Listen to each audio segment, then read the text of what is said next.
ओम शांति। आइए हम सभी परमात्मा की स्नेहमयी याद में बैठेंगे। इस संगम युग पर मुझ आत्मा को मेरे शिव पिता परमात्मा से सभी अलौकिक प्राप्तियां महसूस हो रही हैं।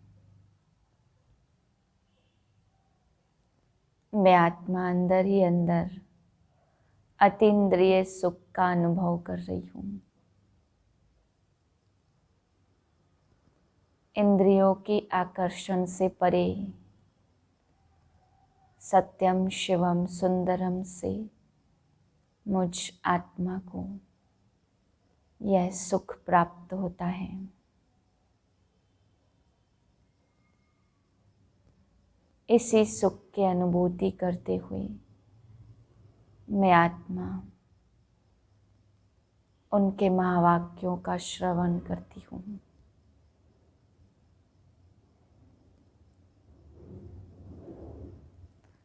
बाईस 12/2020 के महावाक्य हैं। आज बाबा कहते हैं कि बच्चे, तुम बच्चों को ही मैं ऐसी दृष्टि दे देता हूँ जिससे तुम आत्मा और परमात्मा को देख सकते हो। बाबा कहते बच्चे, इस बात में कभी मूझना नहीं है कि परमात्मा है भी या नहीं। परमात्मा माना ही बाबा ने कहा, परमात्मा जो सुप्रीम है सभी बातों में उसको परमात्मा कहते। बाबा कहते बच्चे, मैं आकर के तुम सभी आत्माओं को श्रेष्ठ बनाता हूँ। सर्वश्रेष्ठ बनाने वाला केवल मैं परमात्मा हूँ। तो इस बात में मूझना नहीं है। देख नहीं सकते परंतु सभी आत्माओं में परमात्मा है। फिर बाबा ने समझाया कि बच्चे, ड्रामा के एक्यूरेट राज को जो बच्चे जानते हैं वह किसी को भी जब ज्ञान देंगे तो कभी भक्ति छोड़ने के लिए नहीं कहेंगे। कोई भी कार्य जो वो पहले करते हो ज्ञान में आने से पहले छोड़ने के लिए नहीं कहेंगे, क्योंकि ड्रामा एक्यूरेट जो भी बीत रहा है एक्यूरेट है। इसलिए जिसको जो भी करना है और जब तक वह रूहानी ज्ञान पूरी तरह से नहीं सीखा है तब तक बाबा ने कहा जो भी करते हैं तो उनको छोड़ने के लिए नहीं कहना है। फिर बाबा समझा रहे कि बच्चे, सत्यनारायण बनने की है पढ़ाई है। पढ़ाई के साथ साथ इसको कथा क्यों कहा? क्योंकि बाबा कहते हैं कि बच्चे ये पास्ट हो चुकी है। 5000 वर्ष पहले भी यह चीज़ें बीती हैं। तो बीती हुई बात जब सुनाते हैं तो ये पढ़ाई भी है जिससे तुम सत्यनारायण बनते हो। और बाबा कहते हैं ये कथा भी है क्योंकि 5000 वर्ष पहले भी ये सुनाई हुई है। मीठे बच्चे, तुम्हें अभी बाप द्वारा दिव्य दृष्टि की चाबी मिली है। उस दिव्य दृष्टि से ही तुम आत्मा और परमात्मा को देख सकते हो। प्रश्न है, ड्रामा के किस राज को समझने वाले बच्चे कौन सी राय कभी किसी को नहीं देंगे? उत्तर है, जो समझते ड्रामा में जो कुछ पास्ट हो गया वह फिर से एक्यूरेट रिपीट होगा। वह कभी किसी को भक्ति छोड़ने की राय नहीं देंगे। जब उनकी बुद्धि में ज्ञान अच्छी तरह बैठ जाएगा, समझेंगे हम आत्मा हैं, हमें बेहद के बाप से वर्षा लेना है। जब बेहद के बाप की पहचान हो जाएगी तो हद की बातें स्वतः खत्म हो जाएंगी। ओम शांति। अपनी आत्मा के स्वधर्म में बैठे हो। रूहानी बाप रूहानी बच्चों से पूछते हैं, क्योंकि यह तो बच्चे जानते हैं कि एक ही बेहद का बाप है जिसको रूह कहते हैं। आत्मा बहुत छोटी सूक्ष्म है, इन आँखों से देखा नहीं जाता। ऐसा कोई मनुष्य नहीं होगा जिसने आत्मा को इन आँखों से देखा होगा। देखने में आती है परंतु दिव्य दृष्टि से। सो भी ड्रामा प्लान अनुसार जैसे मीरा को साक्षात्कार हुआ, डांस करती थी, वैकुंठ तो था नहीं, 500-600 वर्ष हुआ होगा। उस समय वैकुंठ था थोड़े, जो पास्ट हो गया वह दिव्य दृष्टि से देखा जाता।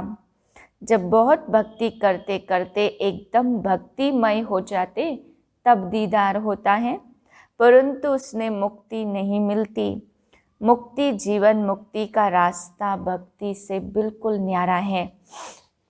भारत में कितने ढेर मंदिर है, शिव का लिंग रखते हैं, बड़ा लिंग भी रखते, छोटा भी रखते हैं। अब यह तो बच्चे जानते, जैसी आत्मा वैसे ही परमपिता परमात्मा है। साइज सबका एक ही है, जैसे बाप वैसे बच्चे। आत्माएं सब भाई भाई हैं। आत्मा इस शरीर में आती है पार्ट बजाने, यह समझने की बातें हैं। यह कोई भक्ति मार्ग की दंत कथाएं नहीं है। ज्ञान मार्ग की बातें सिर्फ एक ही बाप समझाते, पहले पहले समझाने वाला बेहद का बाप निराकार ही है। उसके लिए पूरी रीति कोई भी समझ नहीं सकते।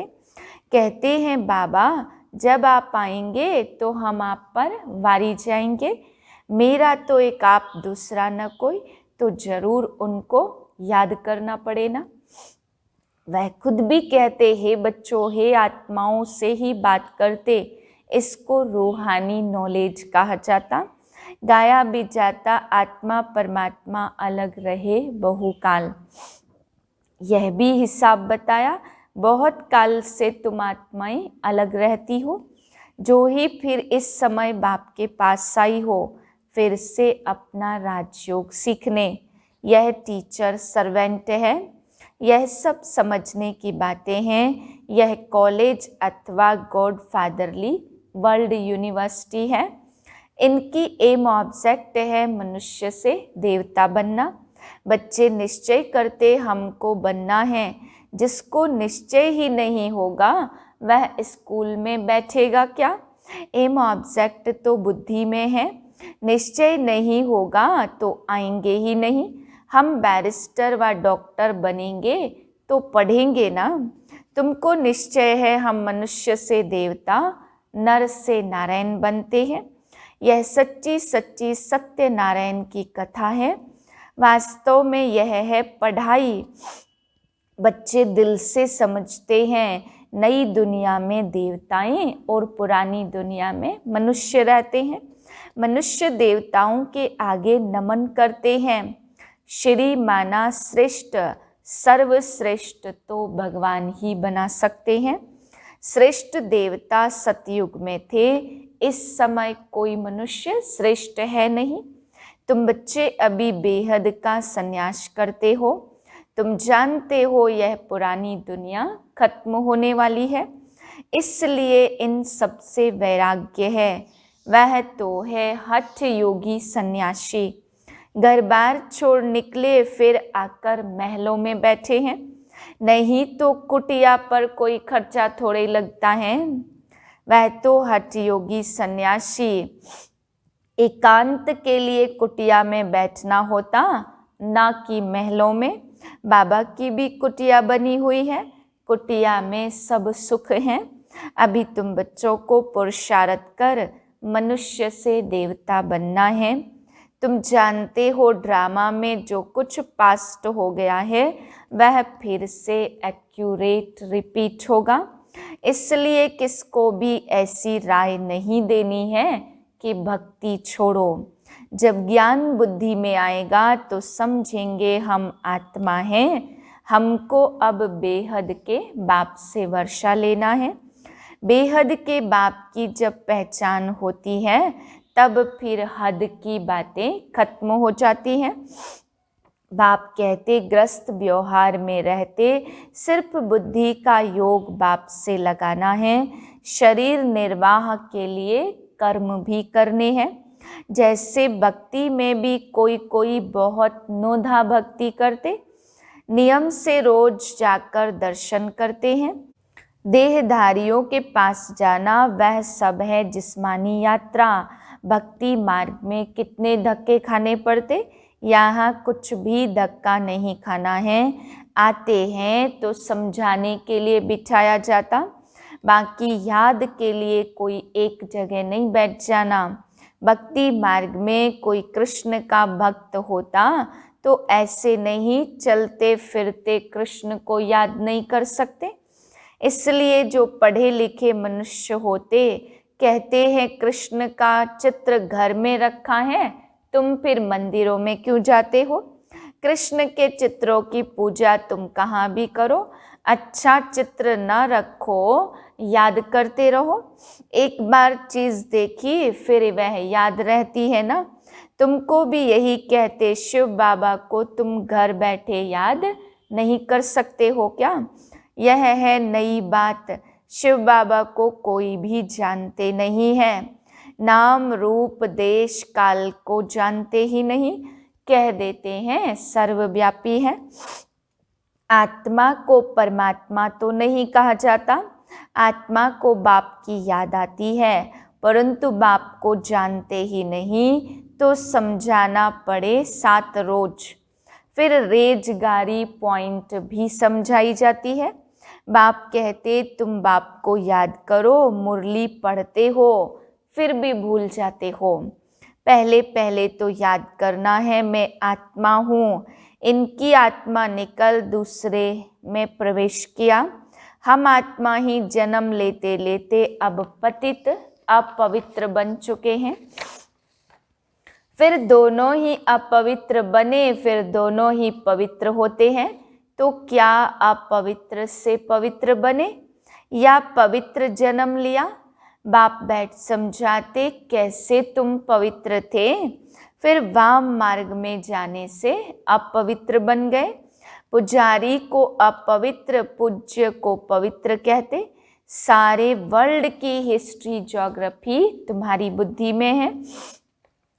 कौन कौन राज्य करते थे, कैसे उन्हों को राज्य मिला, यह तुम जानते हो, और कोई नहीं जो जानता हो। तुम्हारे पास आगे यह नॉलेज रचता और रचना के आदि मध्य अंत की नहीं थी। गोया नास्तिक थे, नहीं जानते थे। नास्तिक बनने से कितना दुखी बन जाते हैं। अब तुम यहाँ आए हो देवता बनने, वहाँ कितने सुख होंगे। दैवी गुण भी यहाँ धारण करने हैं। प्रजापिता ब्रह्मा की औलाद भाई बहन ठहरे ना। क्रिमिनल दृष्टि जानी नहीं चाहिए, इसमें है मेहनत।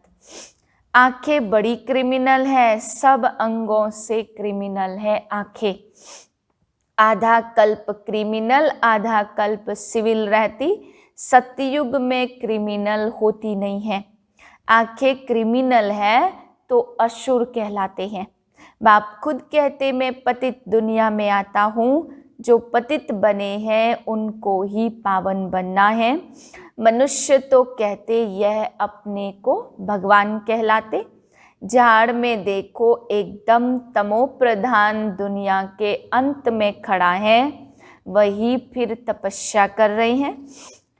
बाप कहते मुझे याद करते करते तुम पावन बन जाएंगे, फिर अंतमति सोगति हो जाएगी। बाबा ऐसे नहीं कहते यहाँ बैठ जाओ, सर्विसेबल बच्चों को तो बिठाएंगे नहीं। सेंटर्स, म्यूजियम आदि खुलते रहते, कितनों को निमंत्रण बांटते, आकर गॉडली बर्थ राइट विश्व की बादशाही लो। तुम बाप के बच्चे हो, बाप है स्वर्ग का रचयिता, तो तुमको भी स्वर्ग का वर्षा होना चाहिए। बाप कहते मैं एक ही बार स्वर्ग की स्थापना करने आता हूँ। एक ही दुनिया है जिनका चक्र फिरता रहता। मनुष्यों की तो अनेक मतें, अनेक बातें हैं। मत मतांतर कितने हैं, इसको कहा ही जाता है अद्वैत मत। झाड़ कितना बड़ा है, कितनी टाल टालियाँ निकलती हैं, कितने धर्म फैल रहे हैं। पहले तो एक मत, एक राज्य था, सारे विश्व पर इनका राज्य था। यह भी अभी तुमको मालूम पड़ा है, हम ही सारे विश्व के मालिक थे। फिर 84 जन्म भोग कंगाल बने हैं। अभी तुम काल पर जीत पाते, वहाँ कभी अकाले मृत्यु नहीं होगी। यहाँ तो देखो बैठे बैठे अकाले मृत्यु होती रहती, चारों तरफ मौत ही मौत है।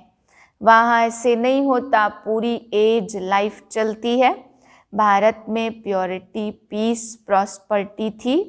150 वर्ष एवरेज आयु थी। अभी देखो कितनी आयु है। ईश्वर ने तुमको योग सिखाया तो तुमको योगेश्वर कहते हैं। वहाँ थोड़े कहेंगे इस समय तुम योगेश्वर हो, तुमको ईश्वर राजयोग सिखा रहे हैं, फिर राज राजेश्वर बनना है। अभी तुम ज्ञानेश्वर हो, फिर राजेश्वर अर्थात राजाओं का राजा बनेंगे। अच्छा, मीठे मीठे सिकिलदे बच्चों प्रति माता पिता बाप दादा का याद प्यार गुड मॉर्निंग। रूहानी बाप की रूहानी बच्चों को नमस्ते। हम रूहानी बच्चों की रूहानी बाप को नमस्ते। धारणा के लिए है पहली पॉइंट, आँखों को सिविल बनाने की मेहनत करनी है। बुद्धि में सदा रहे हम प्रजापिता ब्रह्मा के बच्चे भाई बहन हैं, क्रिमिनल दृष्टि रख नहीं सकते। दूसरी पॉइंट, शरीर निर्वाह अर्थ कर्म करते बुद्धि का योग एक बाप से लगाना है। हद की सब बातें छोड़ बेहद के बाप को याद करना है। बेहद का सन्यासी बनना है। वरदान है, सदा अतीन्द्रिय सुख के झूले में झूलने वाले, संगम युग की अलौकिक सर्व प्राप्तियों से संपन्न भव। जो बच्चे अलौकिक प्राप्तियों से सदा संपन्न हैं, वह अतीन्द्रिय सुख के झूले में झूलते रहते हैं। जैसे जो लाडले बच्चे होते उनको झूले में झुलाते हैं, ऐसे सर्व प्राप्ति संपन्न ब्राह्मणों का झूला अतीन्द्रिय सुख का झूला है। इसी झूले में सदा झूलते रहो, कभी भी देह अभिमान में नहीं आना। जो झूले से उतरकर धरनी पर पांव रखते वो मैले हो जाते हैं।